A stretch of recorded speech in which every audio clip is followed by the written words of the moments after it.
Dear students, today we are learning the poem by name Gratefulness.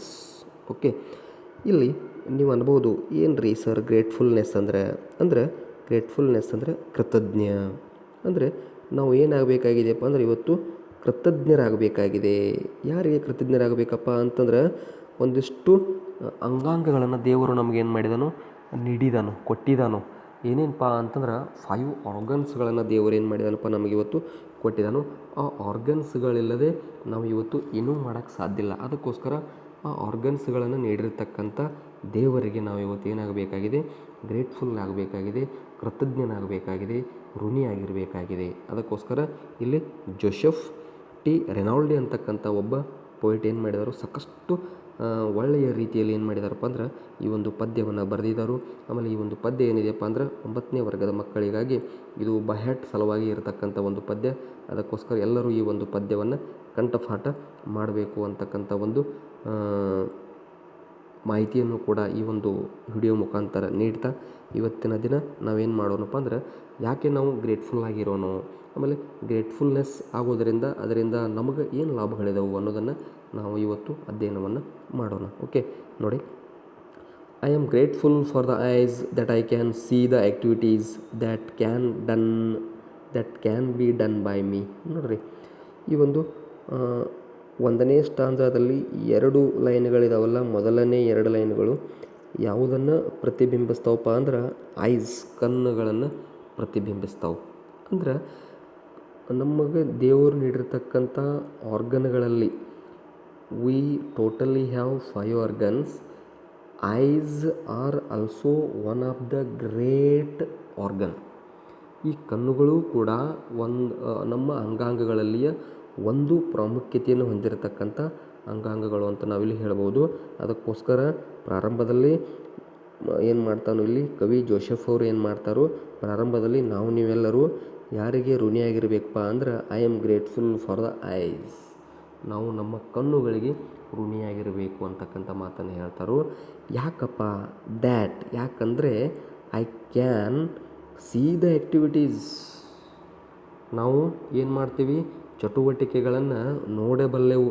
ಎಂಥ ಚಟುವಟಿಕೆಗಳಪ್ಪ ಅಂದ್ರೆ that can be done by me. ಅಂದರೆ ಅಂದರೆ ನಮ್ಮಿಂದ ಯಾವ ಚಟುವಟಿಕೆಗಳು ನಡೆಯಬಲ್ಲವು. ಈಗ ನನ್ನಿಂದ ಯಾವ ಚಟುವಟಿಕೆ ನಡೆಯಬಲ್ಲದು, ಆ ಪಾಸಿಬಲ್ ಇರತಕ್ಕಂಥ ಅಥವಾ ಚಟುವಟಿಕೆಗಳು ನಡೆದಿರ್ತಕ್ಕಂಥವುಗಳನ್ನು ನಾವೇನು ಮಾಡ್ಬೋದು, ಇವತ್ತು ನೋಡ್ಬೋದು. ಅದಕ್ಕೋಸ್ಕರ ನಮ್ಮಿಂದ ಏನೇನು ನಡೆದಿತ್ತಪ್ಪ ಇವತ್ತು, ನಮ್ಮಿಂದ ಯಾವ್ಯಾವ ಕಾರ್ಯಗಳು ನಡೆದಿದ್ದಾವೆ, ನಮ್ಮಿಂದ ಯಾವ್ಯಾವ ವಿಶೇಷವಾಗಿರ್ತಕ್ಕಂಥ ಚಟುವಟಿಕೆಗಳು ಸಮಾಜಕ್ಕೋಸ್ಕರ ನಡೆದಿದ್ದಾವೆ, ಆಮೇಲೆ ನಾವು ಮಾಡಿರ್ತಕ್ಕಂಥ ಚಟುವಟಿಕೆಗಳು ಈ ಸಮಾಜಕ್ಕೆ ಎಷ್ಟರ ಮಟ್ಟಿಗೆ ಏನಿದಾವೆ, ಯೂಸ್ ಇದಾವೆ ಅನ್ನೋದನ್ನು ನಾವು ನೋಡಬೇಕು, ಆನಂದ ಪಡಬೇಕು. ಆಮೇಲೆ ನಮ್ಮ ಕಣ್ಣುಗಳಿಗೆ ನಾವೇನು ಮಾಡಬೇಕು, ಇಲ್ಲಿ ಅಪ್ರಿಷಿಯೇಷನ್ ಮಾಡಬೇಕು. ಅದಕ್ಕೋಸ್ಕರ ನಾವು ಇವತ್ತು ನಮ್ಮ ಕಣ್ಣುಗಳಿಗೆ ಏನು ಮಾಡಬೇಕಾಗಿದೆ, ಇವತ್ತು ಗ್ರೇಟ್ಫುಲ್ ಆಗಿರಬೇಕಾಗಿದೆ ಅಂತಕ್ಕಂಥ ಮಾತನ್ನು ಇಲ್ಲಿ ಹೇಳ್ತಾ ಇದ್ದೇನೆ. ಹೌದಲ್ರಿ. ಆಮೇಲೆ ಮುಂದುವರೆದು ತಿರ್ಗಾ ಮತ್ತೇನು ಮಾಡ್ತಾನು, I am grateful for the ears that I may hear the sobbing of those who need me near. ನೋಡ್ರಿ, ಅಂದ್ರೆ ಇಲ್ಲಿ 1ನೇ ಸ್ಟಾಂಜಾದ 3 ಮತ್ತು 4ನೇ ಪದ್ಯದಲ್ಲಿ ಯಾವುದರ ಕುರಿತು ಹೇಳ್ತಾನಪ್ಪ ಅಂದರೆ ಇಲ್ಲಿ I am grateful for the ears. ನಾನು ಕಿವಿಗಳಿಗೆ ಏನಾಗಿರಬೇಕು, ಇವತ್ತು ಗ್ರೇಟ್ಫುಲ್ ಆಗಿರಬೇಕು ಅಂತ ಹೇಳ್ತಾನೆ. I must grateful to my ears because that I may hear by the help of the ears I may hear. ನಾನು ಕಿವಿಗಳಿಂದ ಏನು ಮಾಡಬಹುದು, ಕೇಳಬಹುದು. ಏನನ್ನು ಕೇಳಬಹುದಪ್ಪ ಅಂತಂದ್ರೆ the sobbing of those who need me near. ನೋಡ್ರಿ, ನಾ ಎಂಥ ಮಾತುಗಳನ್ನು ಕೇಳಬೇಕಾಗಿದೆಯಪ್ಪ ಅಂದ್ರೆ, ಎಂಥ ವಿಚಾರಗಳನ್ನ ಕೇಳಬೇಕಾಗಿದೆಯಪ್ಪ ಅಂದ್ರೆ ಸಾಬಿಂಗ್ ಅಂದರೆ ಕ್ರೈಯಿಂಗ್, ಅಂದರೆ ಅಳುವ, ದುಃಖದಲ್ಲಿ ಇರತಕ್ಕಂಥ ಜನರ ದುಃಖವನ್ನು ನಾನೇನು ಮಾಡಬೇಕಾಗಿದೆ, ಇವತ್ತು ಕೇಳಬೇಕಾಗಿದೆ. ಆ ದುಃಖದಲ್ಲಿ ಇರತಕ್ಕಂಥ ಜನರಿಗೆ ನಾನು ಮಾಡಬೇಕಾಗಿದೆ, ಇವತ್ತು ಸಹಾಯ ಮಾಡಬೇಕಾಗಿದೆ. ಅಂದರೆ ಅವರ ದುಃಖವನ್ನು ನಾನು ಆಲಿಸಬೇಕಾಗಿದೆ. ಹೆಂಗಪ್ಪ ಅಂದ್ರೆ ನನಗೆ ದೇವರು ಕೊಟ್ಟಿರತಕ್ಕಂಥ ಒಂದು ಅತ್ಯದ್ಭುತವಾಗಿರ್ತಕ್ಕಂಥ ಅಂಗಾಂಗಗಳಾಗಿರ್ತಕ್ಕಂಥ ಕಿವಿಗಳಿಂದ ನಾನು ಅವರ ದುಃಖವನ್ನು ಕೇಳಿ ನಾ ಏನು ಮಾಡಬೇಕಾಗಿದೆಪ್ಪ ಅಂದ್ರೆ ಹೂ ನೀಡ್ ಮಿ ನಿಯರ್, ಅವರಿಗೆ ನಾನು ಸಮೀಪ ಹೋಗಿ ಅವರಿಗೆ ನಾನು ಹೆಲ್ಪ್ ಮಾಡಬೇಕಾಗಿದೆ, ಅವರಿಗೆ ನಾನು ಸಹಾಯ ಮಾಡಬೇಕಾಗಿದೆ ಅಂತಕ್ಕಂಥ ಮಾತನ್ನು ಇಲ್ಲಿ ಹೇಳ್ತಾ ಇದ್ದಾರೆ. ಅಂದ್ರೆ ಒಟ್ಟಿನಲ್ಲಿ ಇಲ್ಲಿ ಏನಪ್ಪ ಅಂದ್ರೆ ಕವಿಯ ಉದ್ದೇಶ, ನಾವು ಏನು ಮಾಡಬೇಕು, ಒಳ್ಳೆಯ ಕೆಲಸಗಳನ್ನು ಮಾಡಬೇಕು, ಒಳ್ಳೆಯ ಕೆಲಸ ಮಾಡಿದ್ದನ್ನು ನೋಡಬೇಕು, ಆಮೇಲೆ ಒಳ್ಳೆಯದನ್ನು ಕೇಳಬೇಕು, ಆಮೇಲೆ ಯಾರಿಗೆ ಅವಶ್ಯಕತೆ ಇದೆಯೋ, ಯಾರು ಸಾಬಿಂಗ್ದಲ್ಲಿದ್ದಾರೋ, ಯಾರು ದುಃಖದಲ್ಲಿದ್ದಾರೋ, ಆಮೇಲೆ ಅವರಿಗೆ ಏನು ಅವಶ್ಯಕತೆ ಇದೆ, ದೋಸ್ ಹೂ ನೀಡ್ ಮೀ ನಿಯರ್, ಅವರಿಗೆ ನಾನು ಸಮೀಪ ಬರಬೇಕಂತ ಅವರು ಆಸೆ ಪಡ್ತಾ ಇದ್ದಾರೆ. ಅಂದ್ರೆ ಅವ್ರ ದುಃಖವನ್ನು ನಾನೇನು ಮಾಡಬೇಕಾಗಿದೆ, ಇವತ್ತು ಕೇಳಬೇಕಾಗಿದೆ. I have to hear their problem and give solution to them. ನೋಡಿರಿ, ಆಮೇಲೆ ಅವ್ರಿಗೇನು ಸಮಸ್ಯೆ ಇದೆಯಲ್ಲ, ಆ ಸಮಸ್ಯೆಯನ್ನು ನಾನು ಆಲಿಸಿಕೊಂಡು ಆ ಸಮಸ್ಯೆಗೆ ನಾನು ಇವತ್ತು ಏನು ಮಾಡಬೇಕಾಗಿದೆ, ಅವರ ಸಮೀಪ ಹೋಗಿ ಅವರಿಗೆ ಏನು ನೀಡಿದೆ, ಅವರಿಗೆ ಏನು ಅವಶ್ಯಕತೆ ಇದೆ ಅದನ್ನು ನಾನು ಕೊಡಬೇಕಾಗಿದೆ. ಅದಕ್ಕೆ ಅಂತಹ ಸಮಸ್ಯೆಯನ್ನು ಆಲಿಸುವ ಶಕ್ತಿಯನ್ನು ನನಗೆ ದೇವರು ಕೊಟ್ಟಿದ್ದಾನಲ್ಲ, ಅದಕ್ಕೆ ನಾನು ಏನಾಗಿದ್ದೀನಿ ಇವತ್ತು ದೇವರಿಗೆ ಗ್ರೇಟ್ಫುಲ್ ಆಗಿದ್ದೀನಿ ಅಂತಕ್ಕಂಥ ಮಾತನ್ನು ಹೇಳ್ತಾನೆ. ಅಂದರೆ ಒಟ್ಟಿನಲ್ಲಿ ಆ ಕವಿಯ ಉದ್ದೇಶ ಏನಿದೆಯಪ್ಪ ಅಂದ್ರೆ, ನಾವು ಕಣ್ಣುಗಳನ್ನು ಹೊಂದಿದ್ದೀವಿ, ಆ ಕಣ್ಣುಗಳ ಸಹಾಯದಿಂದ ಒಳ್ಳೆಯದನ್ನು ಮಾಡಿರಿ, ಕಿವಿಗಳನ್ನು ಹೊಂದಿದ್ದೀರಿ, ಆ ಕಿವಿಗಳ ಸಹಾಯದಿಂದ ಒಳ್ಳೆಯದನ್ನು ಮಾಡಿರಿ ಅಂತಕ್ಕಂಥ ಮಾತನ್ನಲ್ಲಿ ಜೋಸೆಫ್ ರೆನಾಲ್ಡಿ ಅವರು ಏನು ಮಾಡ್ತಾರಪ್ಪ ಅಂದ್ರೆ ಸಾಕಷ್ಟು ಮಾರ್ಮಿಕವಾಗಿ ಹೇಳ್ತಕ್ಕಂಥ ಮಾತನ್ನಲ್ಲಿ ಹೇಳ್ತಾ ಇದ್ದಾರೆ. ಮುಂದುವರೆದು, I am grateful for the lips that I might speak words of comfort and peace to all who seek. ನೋಡ್ರಿ, ದೇವರು ನಮಗೇನು ಕೊಟ್ಟಿದ್ದಾನಪ್ಪ ಅಂದ್ರೆ, ಮತ್ತೊಂದು ಅಂಗಾಂಗಗಳಲ್ಲಿ ವಿಶೇಷವಾಗಿರ್ತಕ್ಕಂಥ ಅಂಗಾಂಗ ಯಾವುದಪ್ಪ ಅಂದ್ರೆ ಲಿಪ್ಸ್ಗಳನ್ನು ಕೊಟ್ಟಿದ್ದಾನು ದೇವರು, ತುಟಿಗಳನ್ನು ಕೊಟ್ಟಿದ್ದಾನು. ಆ ತುಟಿಗಳಿಗೆ, ಆ ಲಿಪ್ಸ್ಗಳಿಗೆ ನಾನು ಏನಾಗಬೇಕಾಗಿದೆ, ಇವತ್ತು ಏನಾಗಬೇಕಾಗಿದೆ, ಋಣಿಯಾಗಿರಬೇಕಾಗಿದೆ, ಕೃತಜ್ಞನಾಗಿರಬೇಕಾಗಿದೆ. ಯಾಕಪ್ಪ ಅಂತಂದ್ರೆ ಆ ಲಿಪ್ಸ್ಗಳು ಏನು ಮಾಡ್ತಾವು, ಮೈಟ್ ಸ್ಪೀಕ್, ಅವು ಮಾತನಾಡ್ತಾವು. By the help of lips, by the help of tongue we people speak, ಮಾತನಾಡ್ತೀವಿ. ಎಂಥ ಮಾತಾಡಬೇಕಪ್ಪ ಅಂದ್ರೆ ವರ್ಡ್ಸ್ ಆಫ್ ಕಂಫರ್ಟ್.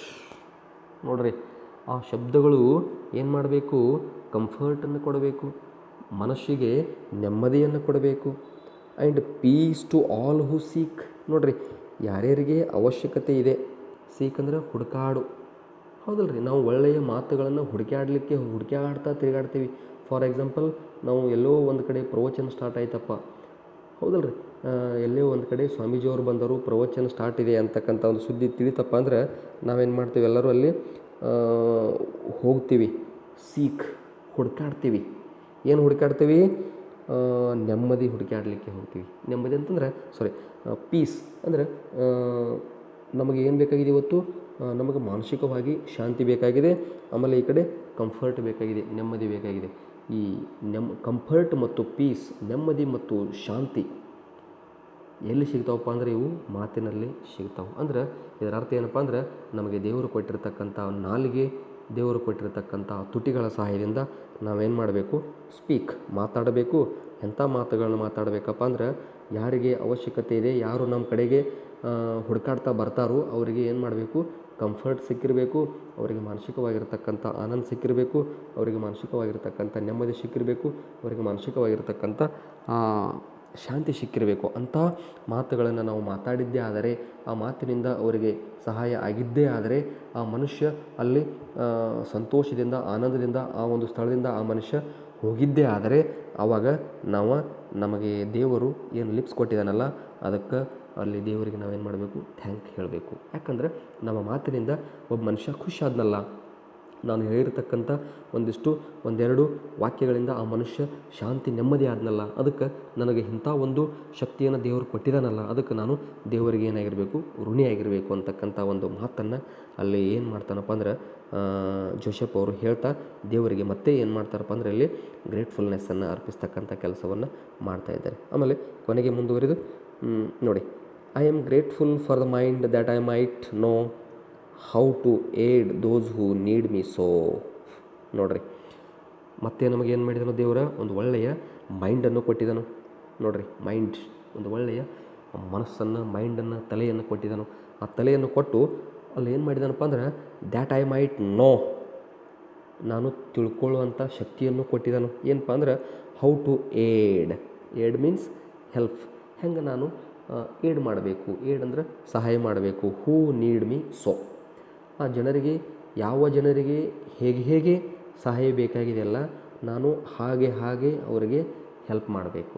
ಅಂಥ ಒಂದು ಶಕ್ತಿಯನ್ನು ಏನು ಮಾಡಿದಾನಪ್ಪ ಅಂದ್ರೆ ದೇವರು ನನಗೆ ಮೈಂಡಿನಲ್ಲಿ ಹಾಕಿದಾನಲ್ಲ, ಅಂಥ ಒಂದು ಕೆಲಸ ಮಾಡಲಿಕ್ಕೆ ದೇವರು ನನಗೆ ಒಳ್ಳೆಯ ಮೈಂಡನ್ನು ಕೊಟ್ಟಿದ್ದಾನಲ್ಲ, ಅದಕ್ಕೋಸ್ಕರ ನಾನು ಏನು ಮಾಡಬೇಕು, ಇವತ್ತು ನನ್ನ ಮೈಂಡಿಗೆ ಭಾಳಷ್ಟು ಏನು ಮಾಡಬೇಕು, ಚಿರಋಣಿಯಾಗಿರಬೇಕು. ನನ್ನ ಆ ಒಂದು ಮನಸ್ಸಿಗೆ ನಾನು ಇವತ್ತು ಏನಾಗಿರಬೇಕು, ಬಹಳಷ್ಟು ಋಣಿಯಾಗಿರಬೇಕು ಅಂತಕ್ಕಂಥ ಮಾತನ್ನಿಲ್ಲಿ ಹೇಳ್ತಾನೆ. ಒಟ್ಟಿನಲ್ಲಿ ಇವತ್ತು ನಾವು ಡಿಸ್ಕಸ್ ಮಾಡಿದ್ದು ಯಾವುದ್ರ ಬಗ್ಗೆಪ್ಪ ಅಂದರೆ, ಮೊದಲನೇ ಸ್ಟಾಂಜಾದಲ್ಲಿ ಐಸ್ಗಳ ಬಗ್ಗೆ ಆಯಿತು, ಆಮೇಲೆ ಕಿವಿಗಳ ಬಗ್ಗೆ ಆಯಿತು, ಆಮೇಲೆ ಎರಡನೇ ಸ್ಟಾಂಜಾದಲ್ಲಿ ಬಂದುಬಿಟ್ಟು ಲಿಪ್ಸ್ಗಳ ಬಗ್ಗೆ ಆಯಿತು, ಆಮೇಲೆ ಕೊನೆಗೆ ಅದೇ ಸ್ಟಾಂಜಾದಲ್ಲಿ ಬಂದುಬಿಟ್ಟು 7 ಮತ್ತು 8ನೇ ಲೈನ್ದಲ್ಲಿ ಮೈಂಡ್ ಬಗ್ಗೆ ವಿಚಾರ ಮಾಡಿದ್ದೀವಿ. ಅಂದರೆ ಇವೆಲ್ಲ ಏನಪ್ಪ ಅಂದ್ರೆ ನಮ್ಮ ಒಂದು ಶಕ್ತಿಯನ್ನು ಏನು ಮಾಡ್ತಾವೆ, ವರ್ಧಿಸ್ತಕ್ಕಂಥ ಕೆಲಸವನ್ನು ಮಾಡ್ತಾವೆ.